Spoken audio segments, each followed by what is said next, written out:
Hello and welcome to Satoshi Economy, honest global crypto news and info. 3 good news warnings. Today we're going to look at 3 news events that happened. Number 1, the Van Eck Bitcoin ETF withdrawal. Number 2, the Samsung launch of the S10 that they're saying is embedded with a cryptocurrency wallet that has cold storage. This doesn't make any sense. Huge warning there. And then number 3, over-the-counter trading exchanges that are being implemented or plans to launch with Binance and Coinbase. A little bit of housekeeping. I just want to put in a quick plug for my 35-second video from January 3rd. Happy 10th birthday, Bitcoin. You can click on it right there, and in it now has over 70 hyperlinks which can just launch you into the internet of money in many ways: personalities, research, history, charitable organizations, theory, you name it.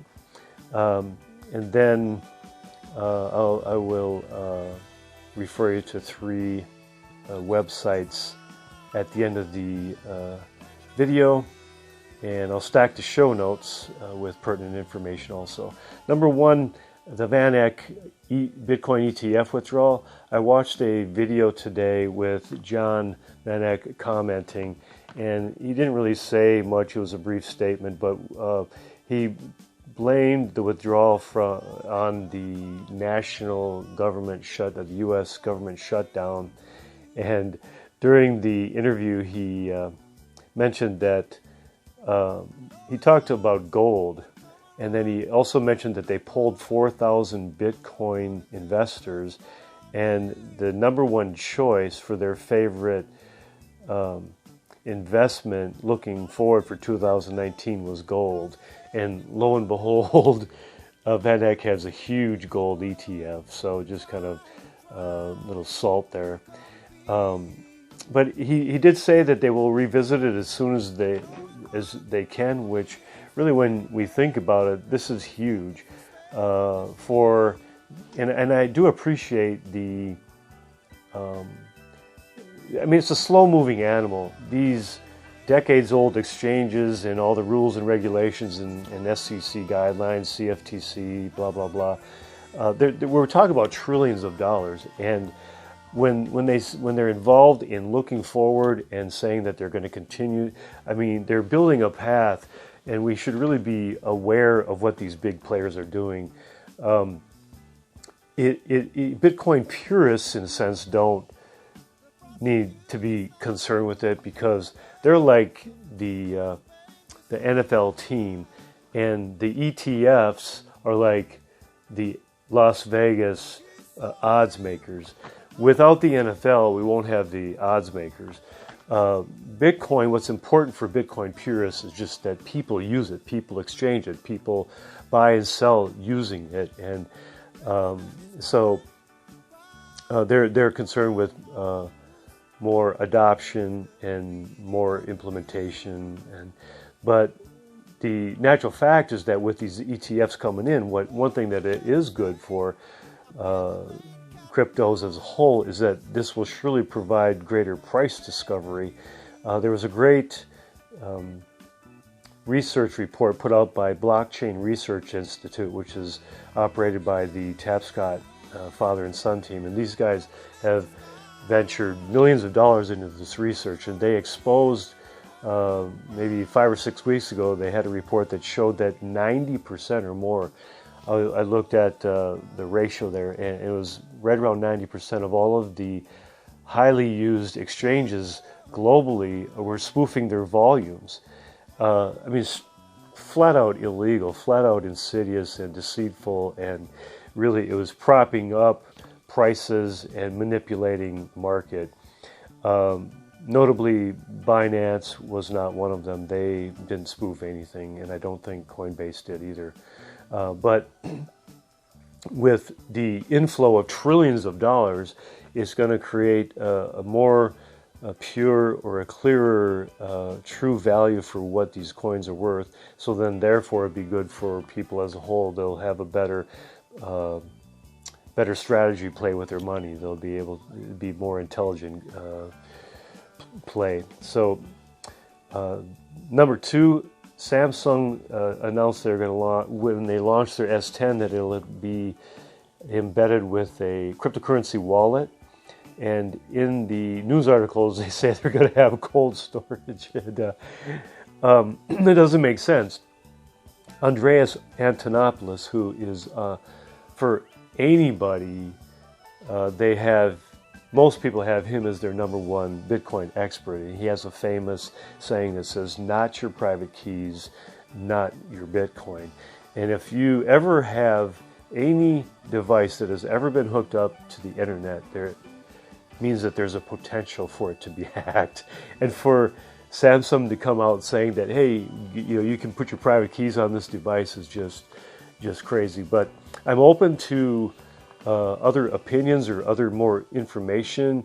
I mean, with the information that I have, and with me researching the industry for years and years passionately, this is just my opinion on it. And you can click right there and participate in a poll whether you think it's a good idea or you think it's not a good idea. But just a huge warning there. As far as number three, the over-the-counter exchanges, Binance is going to implement one, and Changpeng Zhao CZ says that the hurdle or the first level will be 20 Bitcoin. So at today's dollars, we're talking 75,000. So it's surely targeted for high net worth individuals, hedge funds, and institutional investing. And with Coinbase doing that also, as far as a warning, I mean, I looked up the word warning in the dictionary, and it really has more of a flavor of being foretelling something that's ahead. So the reason why I titled this video 3 Good News Warnings is because we can take what we know and the information, and we can set ourselves up positively or taking advantage of those warnings. And with the over-the-counter trading that's happening, these people with trillions of dollars worth that's going to be coming in, what it is foretelling is that this is not financial advice, but in my opinion, it's a really good time to get a play on the game here. I have a philosophy for the next 5 or 7 years, or opinion on the theory, after all the research I've done for years. But the first phase that's going to happen is that the next thing that's going to happen is going to be institutional investing coming in, so that'll really increase the popularity. That's within the next year or two. And then what's phase 2, which will be, I'd say, within the next 2 to 5 years, is global adoption. But that's really happening right now. What's taking place right now is the advance of the technology. In other words, the more user-friendliness. When we think about the internet in its early stages, it would take 24 hours or just all of these plethora of steps to do to just send an email, and you had to really know what you were doing. Where you fast forward 20 years and it's like anybody who doesn't even know anything about the internet can transact and send emails now, and it's super easy. So that's phase pardon me, that's phase 2. And after, I think, about 5 to 7 years, I mean, who knows what's going to happen. But after about 5 or 7 years, with the coupling of those two factors, the influx of institutional investing, popularity, the ubiquity of cryptos being used, then what's going to happen is there's going to be, all these barriers are going to be diminished or just eliminated, and fiat currencies all over the world will have less and less of importance, because with the ubiquity of cryptocurrencies, we can send peer-to-peer. There will be transnational, transcontinental ease of sending the expression of money, and that'll be just phenomenal. And so those are the three phases I think that will be happening. As far as the three sites, youtube.com/box mining, that is the place where you can go to watch the video with the Van Eck announcement. That's Michael Gu. And then I